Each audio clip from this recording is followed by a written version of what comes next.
If you've ever been disillusioned, disappointed, or discouraged in your search for love, and you know there has to be a better way to find the healthy, soul-filling love you've always longed for, then you've discovered the podcast for you. I know, as Ken's work personally has led me to find the love of my life. So here's your host of Deeper Dating, Ken Page. And welcome to the Deeper Dating Podcast. I'm Ken Page. I'm a psychotherapist. I'm the author of the best-selling book, Deeper Dating, your host on this podcast, and the creator of the Deeper Dating Intensive. And today, I'm going to do something I've never done before. I'm going to share my personal, spiritual, romantic, and sexual journey with you. This is going to have a few parts, probably 2 parts. And I've never shared this before, and I'm excited about it. So before I jump in, I just want to say that if you're interested in this deeper dating approach to finding healthy love, just go to deeperdatingpodcast.com. There you can get free gifts, you can join my mailing list, you can get transcripts of every episode, you can get my beautiful free ebook, The 5 Keys to Deeper Intimacy, and you can just become a part of my learning community. So with that, I'm going to jump in. So this is my story, and this is a story about my sexual and spiritual and romantic journey. So I'm going to start pretty young. I was a little kid, and I was a gay kid, and I ached for a connection. There was a star that was above the house next door to me, and I would pray to that star that I could find friends, that I could find a community. I didn't know all of what that meant at that point, but I knew that I wanted it, and I knew that I was lonely, and I knew that I didn't fit in. As a gay kid, as a spiritual kid, as a sensitive boy.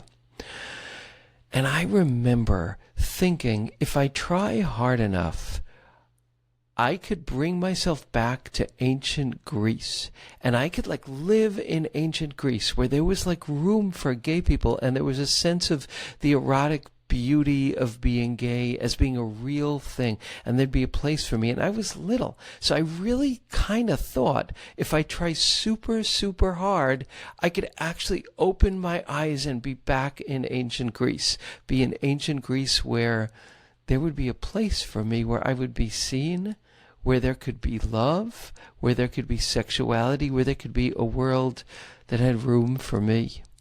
And I remember being so disappointed when that didn't work. You know, I'm 68 years old. I was born in 1956.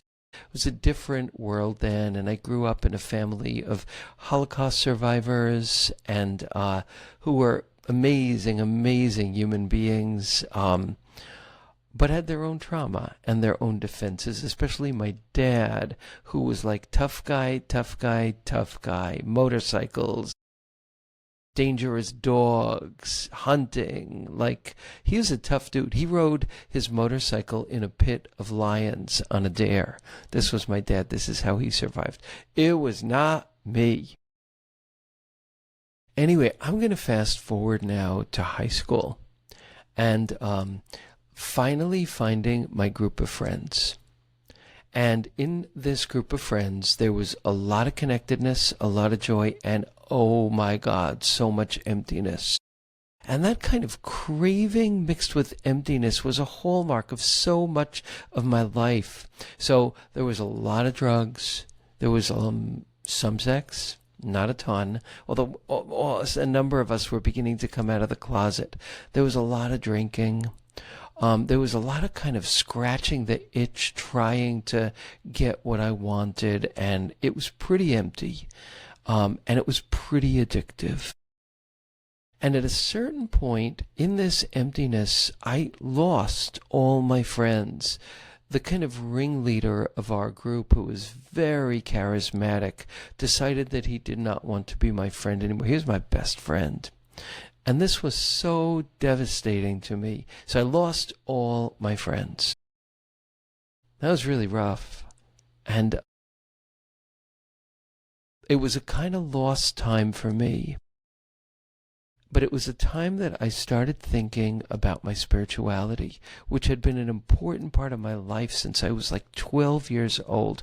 I was meditating when I was like 10 and 12 years old. I would like drag my mom to the bookstores to find books on yoga. And this is like pre-Beatles being into that. So it was kind of hard to find many books on this, but it had always been a passion of mine. So I started kind of thinking about spirituality again, and I was lost. And there was a defining period in my life, and I just want to share the story of what this was with you. I was in the supermarket, and I was walking down the supermarket, and I walked past the vegetable aisle, and there was this thin little guy washing the vegetables. And from all the way down the aisle, I felt his radiance. It was wild. There was humility, there was goodness, there was quietness. I swear to God, I felt that from down this giant, giant aisle. So I thought, I'm crazy, and I kept walking. But I went back because I felt his spiritual beauty. So I went back down that aisle. I was mortified, but I went and I talked to him. I don't know what I talked about. I talked about vegetables. I don't know what I talked about. I was ashamed and embarrassed and awkward, and he was friendly, and I could feel in his voice his goodness, his humility. His name was Bruce, and he changed my life. So I kept going to the supermarket and like talking to him in the vegetable aisle, and it just meant so much to me, but I was so mortified. I certainly didn't think about anything else other than continuing the conversation. And then I guess our conversations continued, and he told me where he lived. I had no friends to hang out with at this point, and I went to his house, and I would just go to his house. And he didn't really know why or what was going on, but he was a really good kid. Anyway, he introduced me to my new life. He introduced me to a commune called The Farm, which was 700 people living in rural Tennessee. They had one giant shower. They grew soybeans. It was like a community of people that all smoked weed, but had a lot of spirituality to them. It was created by Stephen and Ina Mae Gaskin. Anyway, I thought, I'm going to that commune. He also introduced me to a woman named Hilda, who was a spiritual teacher who changed my life. And I'll tell you a lot more about her in a minute, because that was a very wild, wild ride. But he introduced me to a book called Autobiography of a Yogi.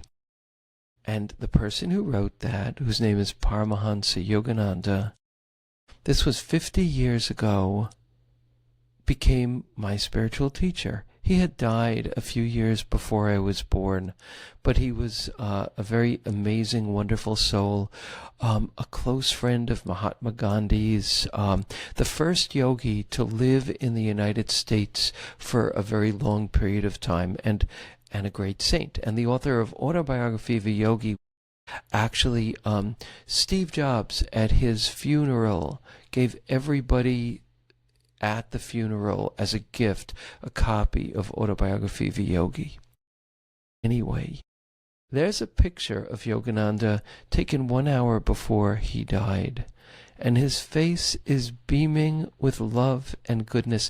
He looks like my grandmother, who I loved dearly, and he was radiant. This was taken 1 hour before he died. He always said that he would die talking about God and India. He said he would die with his boots on, talking about God and India. And the way that he died was exactly like that in 1954. He was giving a speech, and he said, I'm going to close with a poem about India.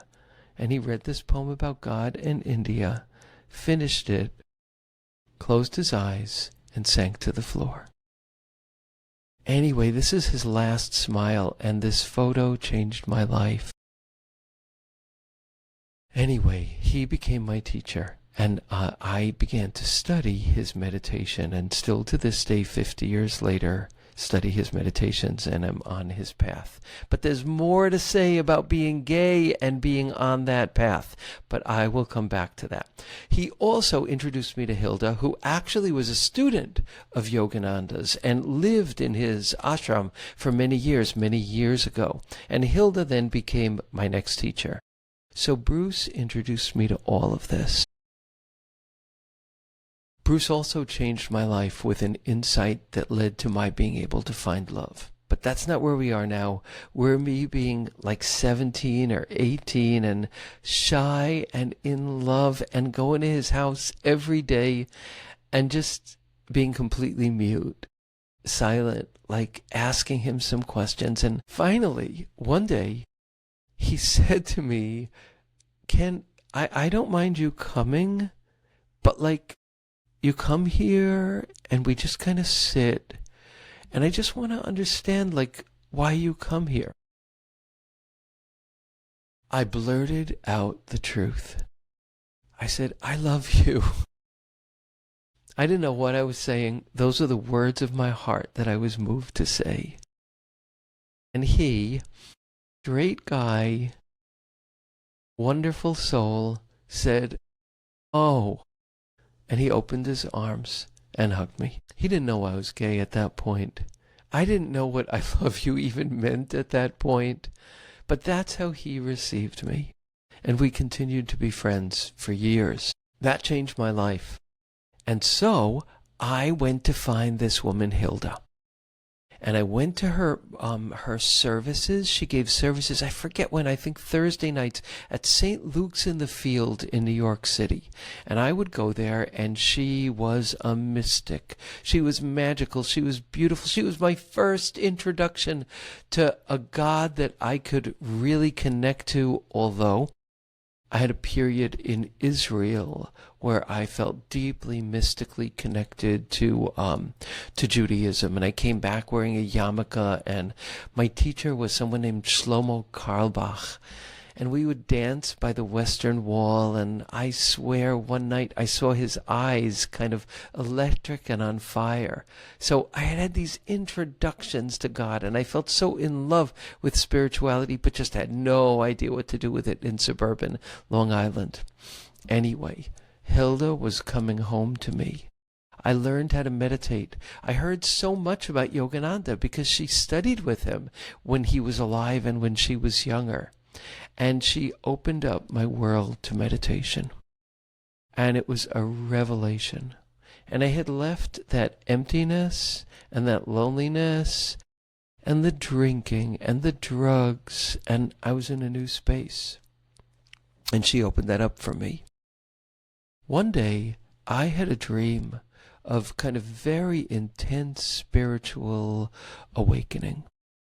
And I had Hilda's number. I don't know how I got it, but I called her at home. And she said to me, okay, Ken, so we're going to take you to the next step. I want you to go to such and such a place. It ended up being this gorgeous penthouse on Fifth Avenue. She said, don't talk to anybody. Just go there, knock the door, tell them Hilda sent you. And she said, and by the way, be celibate. So I was thrilled to be celibate because it was like that was the answer to that problem. I didn't have to think about the entire gay thing anymore. And that day I went to this gorgeous, amazing penthouse on Central Park East, I think. And walked in, and the owner of that house, who was so sweet and so warm, and I don't know that I should say her name, but she ended up being kind of a very significant player in the world of Hindu spirituality in New York. Anyway, she was fabulous. She let me in. I didn't say a word. And I sat there. Hilda had met someone whose name was Joya, who was like kind of the new spiritual icon in the New York City spiritual world. She was a Brooklyn housewife who was visited by these kind of visions of God. She's like really a Brooklyn housewife. She had giant eyelashes. She was dripping with makeup. She smelled of perfume. She had 1,000,000 bangles on her arm. She had this fierce Brooklyn accent, and she was supposedly this enlightened being. And people flocked to her from all over the world. All of the people, if you know Ram Dass, the guy who wrote Be Here Now, the great teacher Ram Dass, he went to her and studied with her. His guru told him to study with Hilda, and Hilda brought him to Joya. So it was Hilda and Joya. They were this pair, and Ram Dass too was there. I don't remember if Ram Dass was there the first day that I was there, but so I walked in to this beautiful room in this penthouse. It was like the small group was there. It was the group that worked with Joya, her name was, closely. Anyway, it was my turn. And Joya called me up. And she looked into my eyes and she said 2 things. She said, "You are one of the most beautiful souls that I've seen." No, 3 things. And then she said, "You will see God in this life." And then she said to me, "You need to be more honest with yourself." And then she took her fingernail and she dug it into that point between my eyebrows, which is the kind of spiritual eye, third eye chakra. She dug it in there. And I had this experience. It felt like I was washed from the inside with Brillo. It was the weirdest experience. And it changed me again. And part of the way it changed me was that it made it very scary to meditate for me, because I had these intense experiences that I did not know how to bear.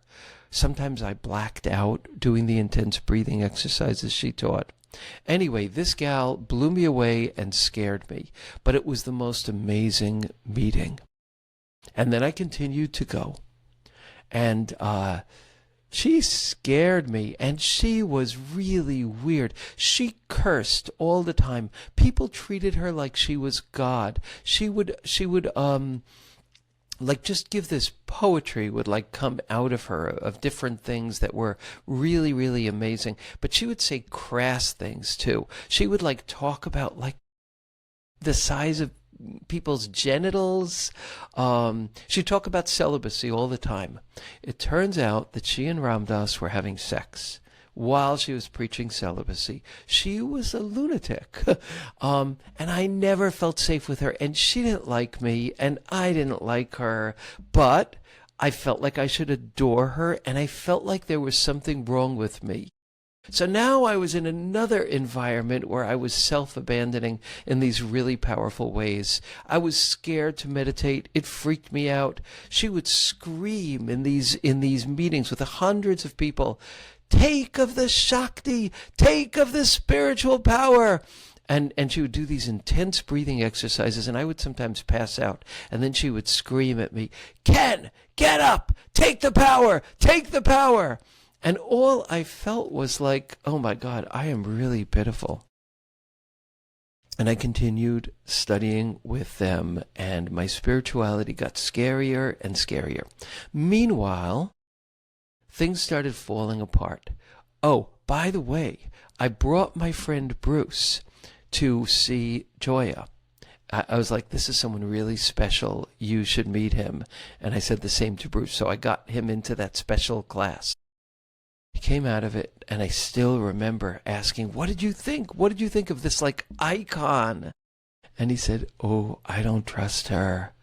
I don't trust her. I didn't like her. I don't think she's real. I don't like the manipulation she plays with." And I was like, what? He was amazing, this kid, Bruce. So anyway, she was really pissed that I sent him, because he ended up standing up and he said things about this to her, about not trusting her. And so she was furious at me. Anyway, at around this point, everything started unraveling at the seams. Ram Dass wrote an article called Egg on My Beard, where he admitted that he was having sex with Joya while she was preaching celibacy. Hilda said, Joya is a lunatic. She is not healthy. She is not healing. Stay away from her. She is dangerous. Now, they were bonded in the most intense way that I can't even describe. Anyway, my kind of world fell apart. I was really relieved. I liked Hilda, but I had been betrayed by her. I didn't trust her in the same way because she brought me to Joya and told me that I should trust Joya. Joya actually ended up being a guru and having her own ashram. I think that Arlo Guthrie was a disciple of hers at a later point. Anyway, this was like the talk of New York spirituality, this Hilda Joya Ram Dass breakup. And Hilda was talking about Joya being evil, and I stayed away from Joya because she really scared me. But I was lost. At the same time, I started thinking about sex because I had been celibate now for like 2 years studying this work, maybe a year and a half. I started thinking about sex. I was young, and that entire gay part of my life all of a sudden was possible. I started thinking about sex, and I started thinking about meat because I was a vegetarian too, and I was kind of ready for my old life to be able to come back. But I wasn't there yet. Ram Dass started teaching, and so I was still studying under Ram Dass, and there was a beauty to his teaching that blew me away, and I had some dreams, I had some spiritual experiences that were really connected to him. And so I called him. I got his phone number. I called him, and he also told me that he thought I was a very beautiful soul. And he said, you're afraid of your beauty. You're afraid of the beauty of your soul. You're afraid of the beauty of the being you could be. Which blew me away. And of course was connected to my gayness, to my longing, to all of these parts of me that I just didn't know how to handle. So I had a private meeting with Ram Dass. And this is a pretty vulnerable experience, but I'm going to share it. I was like, what was I? I was 18. I was 19. I was spiritually so passionate. I had been betrayed by this like cult kind of experience. But my spirituality, my spiritual hunger was really deep. And Ram Dass was it to me. I trusted him. There was a beauty in him, and I didn't trust Hilda in the same way. I trusted Ram Dass. He told the truth and didn't place blame. Anyway, so there I was, and I was seeing Ram Dass, this great, great teacher who I had like revered since I was in high school. And I had a private meeting with him, and he said to me, he said, okay, this time is yours. He said, you can't have sex with me, and you can't hurt me, but physically hurt me, but anything else that you want or need is yours. I'm here for you. So this was completely non-sexual for me, even though it might sound it. And it was with a 17 or 18-year-old or 19, whatever I was, year-old's ardor, spiritual ardor. It was my desire to be completely spiritually naked with him. I took off all my clothes, and I rested myself in his lap, and he held me. I think he said like, whoa. He was a little stunned by it, but he got it. He got it. He understood what this was and what it wasn't. We talked, and he said, next time trust yourself. You didn't feel like it was right with Joya, but you didn't trust yourself. Well, he didn't trust himself either, but, that was not the point. And he said, next time in your spiritual life, trust yourself. So around that point, and I just have one interesting thing to Oh, there was another thing too. Yeah. No, I'll come back to that. So that was when I started discovering sex. It's when I went back to college. It's when I started embracing my gayness. It's when I started eating meat again. And I lost my spirituality. I didn't meditate because it scared me too much, because my experiences were too intense, and because I was bitter, and because the world and all these folks taught me that I could not have both.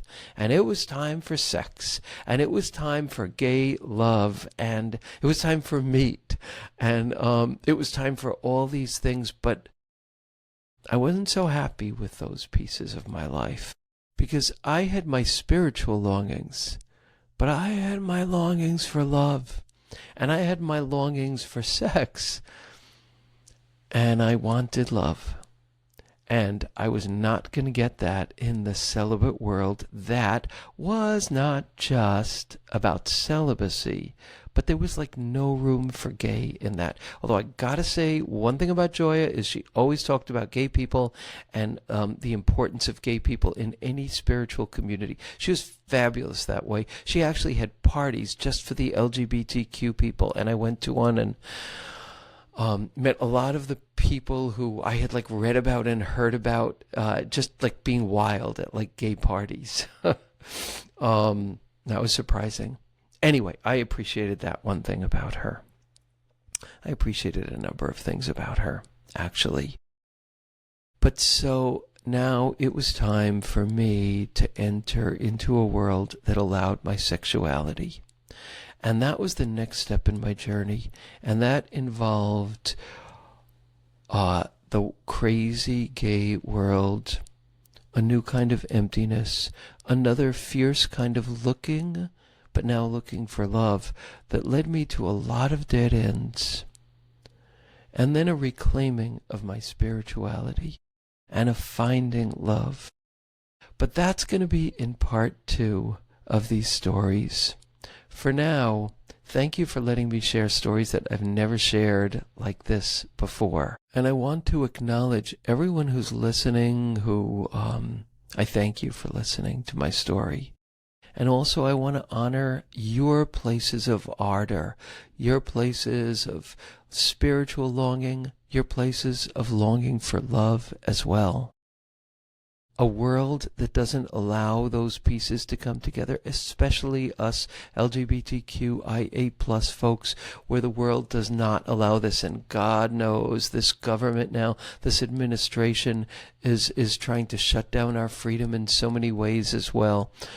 A world that doesn't embrace these things. And just to say that our longing is where our gifts lie, even if we have to find out how that's true. And that is the land of core gifts. And my core gifts, looking for love, looking for intimacy, and looking for spirituality, all called me down this ragged, jagged, complicated road that I'm describing, but with a lot of happiness ahead.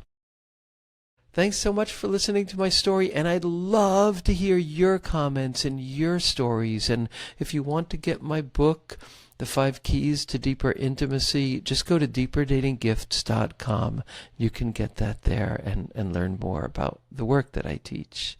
Thanks so much for listening.